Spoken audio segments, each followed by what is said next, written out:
أعوذ بالله من الشيطان الرجيم.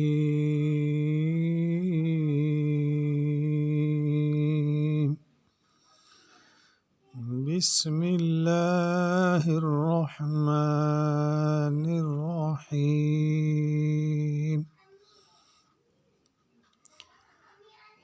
وإسماعيل وإدريس وذي الكفل كل من الصابرين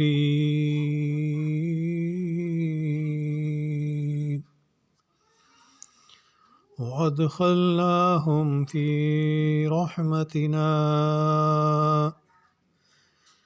إنهم من الصالحين.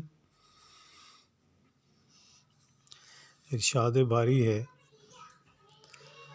اور اسماعیل اور ادریس اور ذی الکفل علیہ السلام یہ سب صابر لوگ تھے. ہم نے انہیں اپنی رحمت میں داخل کر لیا. یہ سب لوگ نیک تھے. ذی الکفل کے بارے میں اختلاف ہے کہ وہ نبی تھے یا نہیں. بعض ان کی نبوت کے اور بعض ولایت کے قائل ہیں. امام ابن جریر نے ان کی بابت توقف اختیار کیا ہے.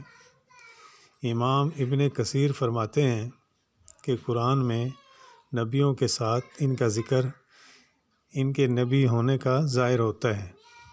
واللہ عالم. بات کرنے کی یہ ہے کہ یہ لوگ صابر تھے. ہر چیز ملے نہ ملے، کچھ ملے کچھ نہ ملے، ہر چیز پہ یہ صبر کرتے تھے اور نیک تھے. یہی اللہ تعالیٰ کو پسند ہے. اللہ تعالیٰ ہمیں عمل کی توفیق دے.